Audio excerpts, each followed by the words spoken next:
Hello, good people. It is yet another chance to look at our third book, Volume 5, the book on ancient African history and culture. Um, like we had seen in the second book, Volume 5, we talked about how African tribes were involved in one way or the other in coming up with uh, technology, architecture, astronomy, and so on and so forth.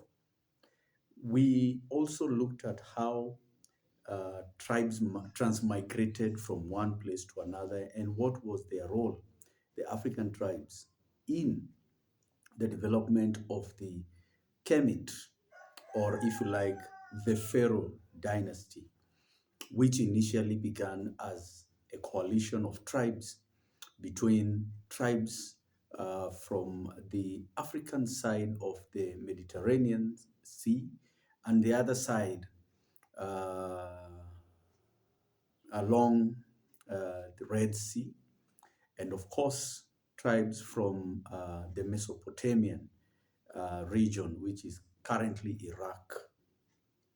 And so you can see there was need for that coalition because, of course, the African side and the tribes, there are very many kingdoms or leaderships or state organization or even social communal organizations that had spread all the way to what we know as Palestine today. And most of the time when we talk about Africa, Kemet, or Egypt, we think we are secluded within the boundaries of the colonial Egypt. But Egypt had stretched to all the way to Gaza, the Gaza Strip. It was always part of Africa. Sidon in Jordan, in Lebanon, was always part of Africa. Tyre in the area of Jordan was always part of Africa. And so you will find that the areas of uh, Lebanon, the areas of Jordan and Syria, their western parts were part of Africa. Now, having known that there were tribes, very many tribes in Egypt or Kemet, was not only a homogeneous society, it was a society of different tribes. Now, we're going to look at the ancient African civilization, and we are going to continue from where we left when we talked about the Kama civilization that predates the Pharaonic dynasty and began at around 4000 BC. One of the oldest architectural civilization that came up with the idea of urbanization. So urbanization is not as recent as we think. It predates even the pharaohs. And when we look at the ancient African civilization, we are tempted to begin from around the year 2000, the year 2050, or rather, yes, 2050. And during this time, we look at the kind of civilization that were there, and especially the Kama civilization, which was around the Third Cataract. You have to Google and understand what are these cataracts. These were like cities. And so, which in that cataract, there were around 2,000 people in that urbanization. And you will find that temples had already started to come up, but there were Asian shrines that became a temple during these architectural development by the Kama civilization. And of course, the Kama civilization is responsible for the mud bricks architectural design for royal palaces, uh, the funerary areas were very rich in history and especially recording of the people who made an impact in life during those days. And also you will find that we had talked about the Ameru being the people who were responsible in crafting thinite boats, which were caskets for the royals, which were responsible to transmigrate them around the galaxy to the other side of the underworld. And this is very significant, knowing that there is a tribe that is known today that has been mentioned in one way or the other. And true to that, you visit Meru and you'll find true Meru people who never left their culture are real craft people. Now we see the development of a 44-meter boat. This is humongous because these thinite boats were not that big because they were just to the esophagus, which only needs like our casket size, which needed one person. Now the 44-meter boat is so big. We are talking about the size of almost 120 feet, equivalent to almost a quarter of a plot of an acre of 50 by 100, or rather an eighth. And so, they were so big. And so nobody should tell you that the boat technology is an imported technology. It is not imported. All right. So the activities that happened around pools, activities like uh, swimming, boat racing, and so on and so forth, are not new to Africa. They've always been. It's only that the syllabus never tells us that. And that's why we have to go out of our way to look for the truth about ourselves, because we want to crush the lies that have always been peddled uh, by our imperial hegemonies. And so this is all according to the University of Chicago. It has recorded all these things. So again, it is not my own making. Now, when we come to what is called Nebta Playa in the Nubian Desert, whereby astronomy was there, it was not discovered by science. It has always been there. And these people have also been involved in sculpturing.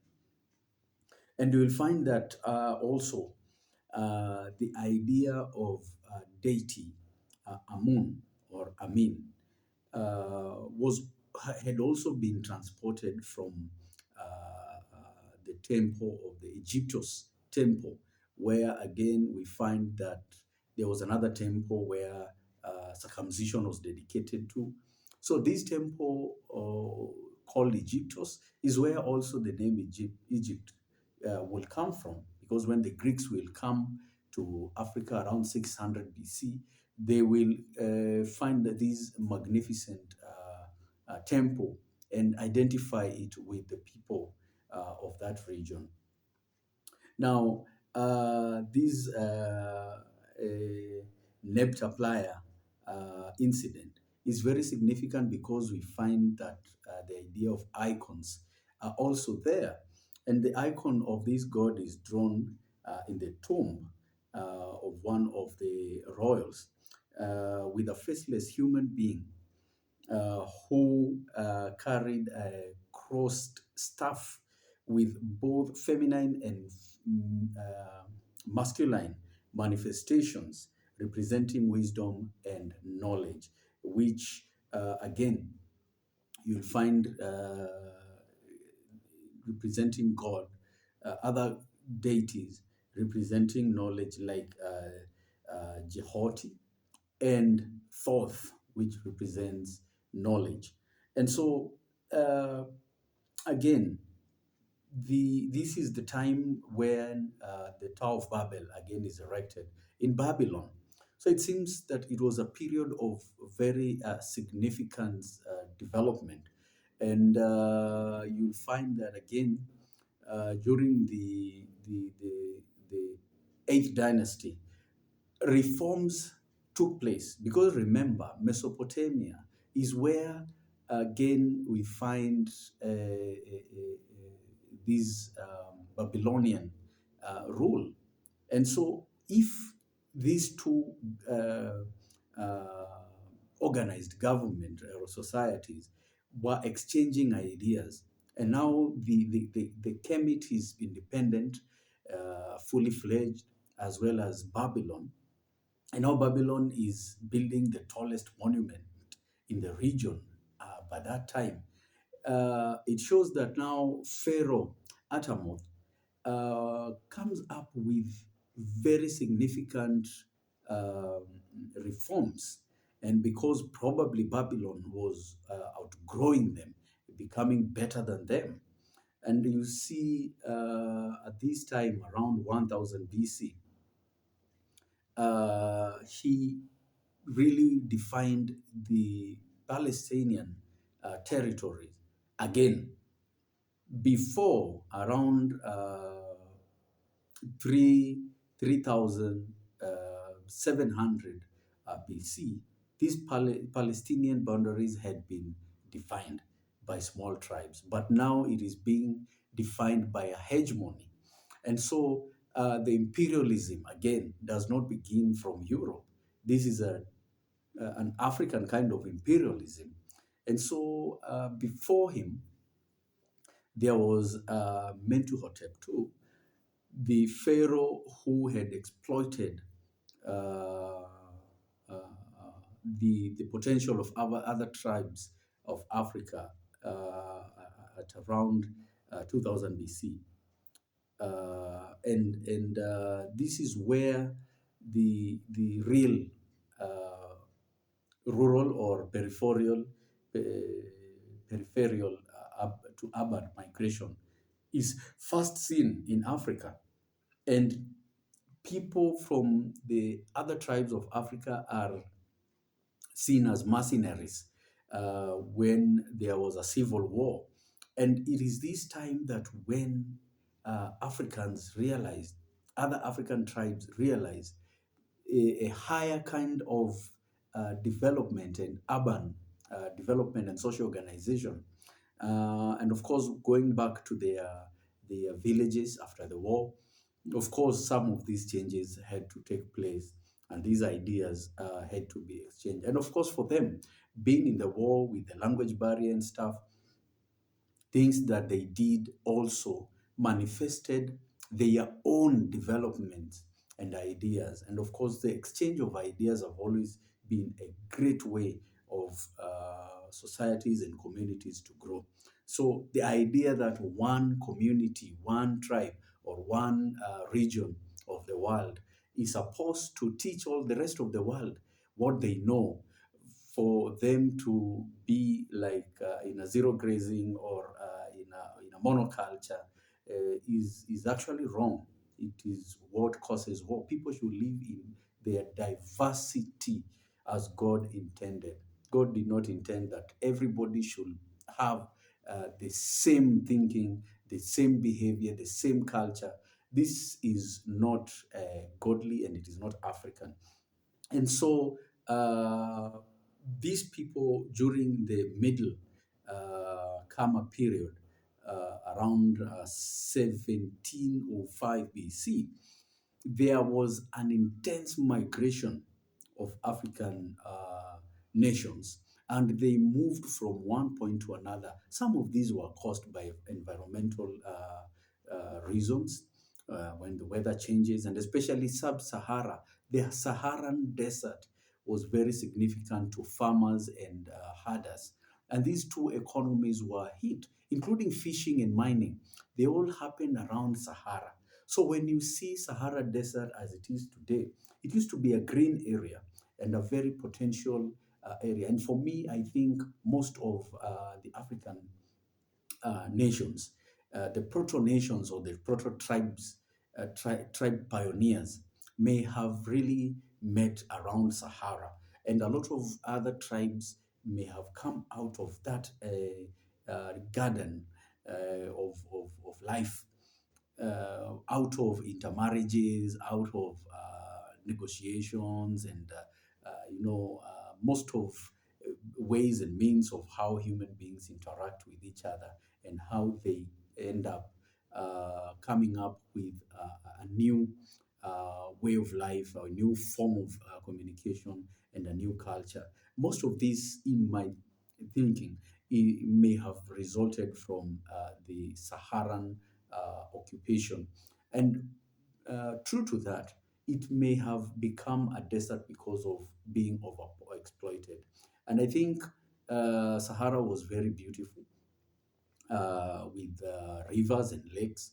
And of course, probably it was part of the Garden of Eden, simply because today it became the barrier between the north and the sub-Sahara, meaning that people migrated north and others migrated south.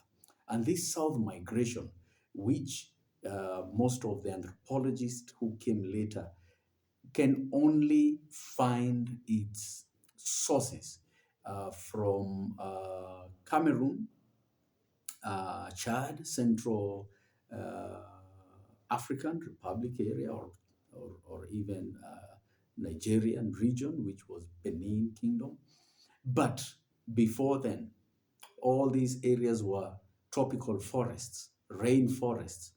They were not penetratable, meaning that people were forced to go through because either a war erupted or the climatic conditions forced people. And so you'll find like the Khoi people, the Khoi and the San, the Khoi people,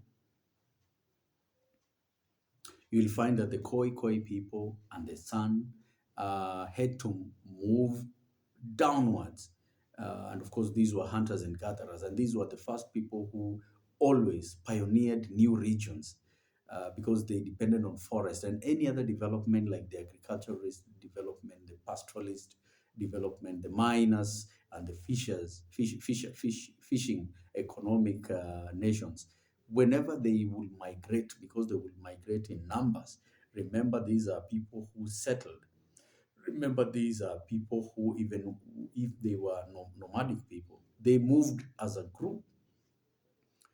And especially the nomadic people moved very fast. And so most of these gatherers and hunters are thought to have been members of the pastoralist nations who went poor. But according to what I gathered from these research is that these people uh, had their own unique economy. They may have been part of the pastoralist communities or these other communities, but I see it as a very unique pioneer economy before farming and before pastoralism. So I think everybody anywhere in the world may have had this economy as part of their survival. I find it as natural as the forest and the animals themselves, because it is only about picking what is offered by nature, no human intervention, but only human effort for you to pick and move, to hunt what is there that has been provided by nature. You don't have to raise that animal that you're hunting, or to plant that vegetation that you're depending on. So for me, this is the original first economy, and it disappeared because of human activities. Just like Sahara, it became a desert out of human activities. And of course, they moved all the way to the Great Lakes. They were the first inhabitants of the Great Lakes in East Africa, and of course moved downwards to South Africa together with their brothers and sisters, the Hadza and Sandawe, who live in northern Tanzania. And not only them, in Kenya, the original occupants were the Athi, who currently live in Nakuru. They are called Robos, and the Sirikwa, who were absorbed by the Kalenjin communities. Now, moving forward, the period between 1200 to around 800 BC, we find a new hegemony coming up. And this hegemony is from the Phoenicians, people from the Carthaginians, a group, a tribe or a nation that carved out itself from the Carthaginians, the current Tunisia. And Carthage was their country, the headquarter, but they decided to move out and look for resources. Just like the way we see nations moving to a certain country because of war, because of minerals, because of whatever resources that they want to take by force. This is a good example. Second good example of that, the Kemet, how they moved towards Palestine. There were people who were living in Palestine, but I think they were captured. And so whenever we're talking also about colonization and imperialism, imperialist hegemony, it is not a new thing to Africa. It has always been there. The Phoenicians also moved to Lebanon, a place called Tyre, and they captured this from the Kemet people, and they were rivals of the Kemet, and so they had to come and break whatever the pharaohic dynasties had developed, and so to them they referred to the Kemet dynasty as Yen or Erom, and they had to introduce their own Iron Age. I told you they were miners in Sahara desert. And this is where African Iron Age, Africans moved from Stone Age to Iron Age direct. Other nations have moved slowly, or continents have moved from Stone Age to lighter metals like bronze, like silver, like copper, before they discovered iron. But they've also moved very fast from the Iron Age to nuclear age. And this is why it is their time to be hegemonic, it is their time to be imperial. So Africans need to understand that one day, one time, we were the hegemony, we were the imperialist, we were the colonialists. Probably never colonized Europe, but we colonized others. And we also were colonized, especially not the whole of Africa, but the Kemet people. They were colonized by the Phoenicians, but before then, they were also colonized by Assyrians, and as we saw in the last book, and as well as the people whom we call the Hyksos from Asia. And so this Iron Age was spread and took all the way to Eurasia or Anatolia, which is currently today Turkey. But this hegemony also developed a trade route. And this trade route was from Senegal through Sudan in East Africa and all the way to South Africa. And this may have really aided the migration of the Bantu, because the Bantus were mercenaries as well as the Nilotes. And they may have found this way, or even found a way of evading the Phoenicians, because they were very fierce.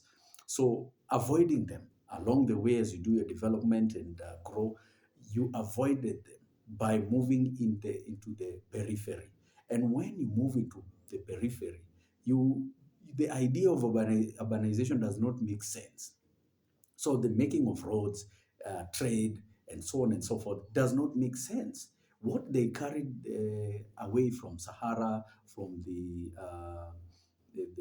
civil war in Kemet, what they carried and is still present today is iron smelting. This industry of iron forging continued, and it really made an impact in terms of finding new lands, cutting down of trees, cutting down of vegetation for farming to take place. Also, for the pastoralist, cutting down ways or small roads where animals and people would pass through in looking for pasture and water. And so, very significant important ideas are coming up that most of these nations, of our nations from in sub-Saharan region, only kept technologies that were useful to them. And as we continue, you'll find that this Iron Age, during this time, it was used by the people from the place called the Bunyoro people in East Africa, Eastern Africa, within Uganda and Congo, Congo Forest, Congo Belt, Congo Valley, Lake Congo, Congo Forest. They used it for Caesarean section. So again, it is not a new thing that was brought by the missionaries and colonialists. This was there, and it is, you can find it from a writer called Balandia, who recorded this. Is an anthropologist from France who wrote this in 1954, 57. And of course, these African tribes did not move in one direction to the south. There are those who, again, were left in Kemet, in as much as Kemet has found a new hegemony from within. Though most of the books record that Kemet really feared the Libyans, but now the Libyans were bypassed by the Phoenicians. But these other African tribes, the Nilotes and the Kushites and the Bantus who remained behind, they were also involved as mercenaries in wars that were involved during the reign of Ramses III, around 1187 to 1157, thereabout. In this 20th dynasty, had been interrupted by the sea people. And of course, these mercenaries had to be employed because these sea people from Europe only came to destroy. And of course, they will come back again during the time that we know better as colonialism and during slave trade. But this time, they only came to destroy. They burnt down, they destroyed artifacts, they destroyed the ancient Kemet history. But of course, the huge temples and the huge pyramids were not a match to the philosophy and mission. And of course, Ramesses X is the last pharaoh who, during whose time Kemet became very weak. And of course, the Kushites started invading Kemet at around 1069 during the reign of Ramesses the 11th. And of course, these Kushites had already developed their center at a place called El Kuru.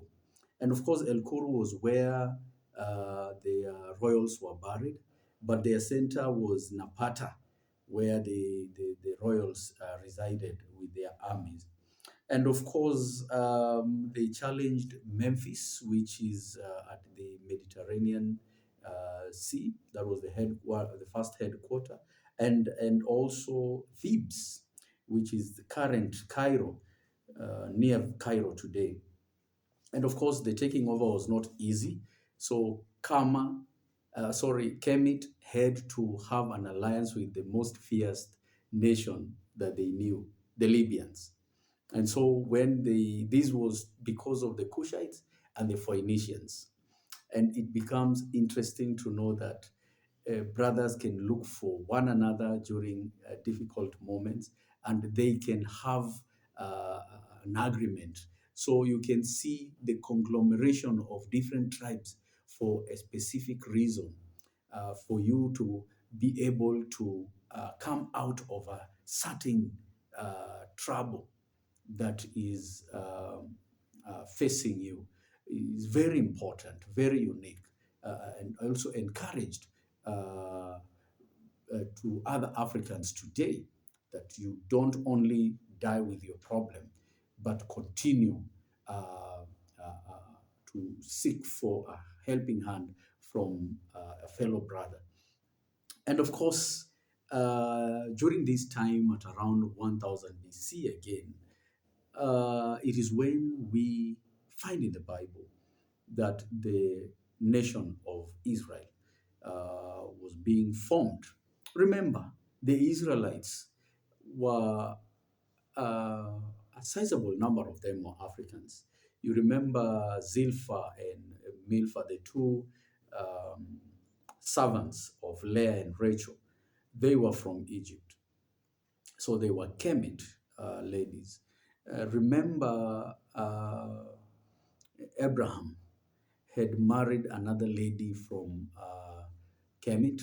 The first wife of Abraham was Hagar, the mother of Ishmael. And so you can see the relationship between Palestine and Kemet. It is even recorded in the Bible. And so Abraham being a man from Babylon, and you see again another correlation between Babylon and Kemet. And so you see a lot of exchange. Sarah, I think she was not from Babylon, but probably from Syria.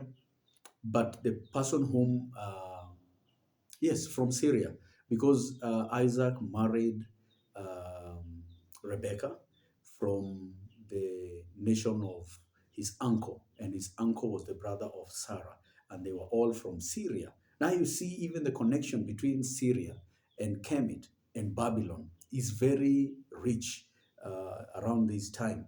And even before, this whole history is an interaction between these three regions.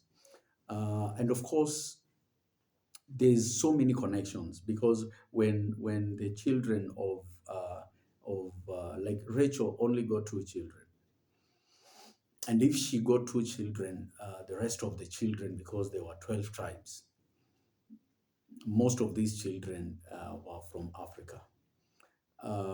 Leah also got a sizable number of children, I think five. And so that translates to seven. So five tribes thereabout were African tribes. And whenever we say that the history of the Bible involves Africans, we are seen as if we are a heretic, and we are bringing a knowledge that does not conform to the imperialist Christianity and the hegemonic um, powers that use the Bible to condemn others. And whenever they say that Africans were cast, it is not Ham who was cast. If the story of the Bible is anything to go by, it was not Ham who was cast. It is very specific to a specific tribe.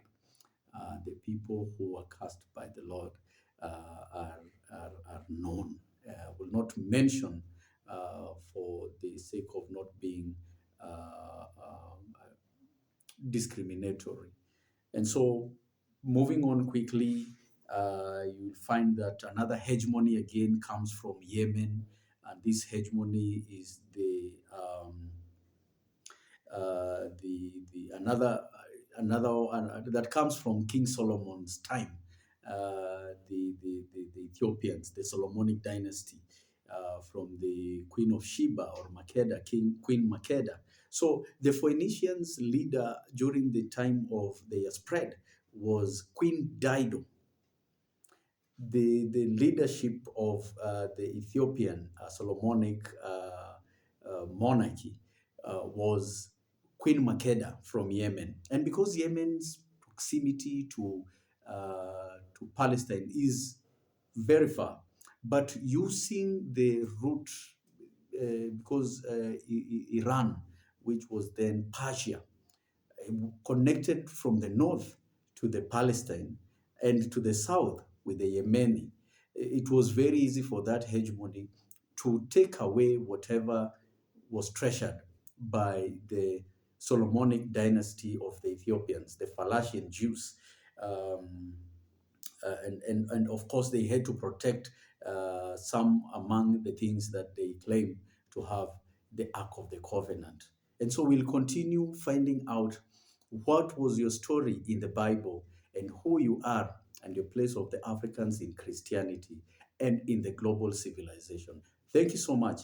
Be blessed for being part of this, promoting this, supporting this, and may God continue to bless you as He gives you knowledge about yourself that was dismissed and suppressed by those who do not like Africans. Be blessed and have a good knowledge that will help you find the purpose of God in your life, that we may continue to leave a mark and become legends and people of importance to our children and to generations to come. Thank you.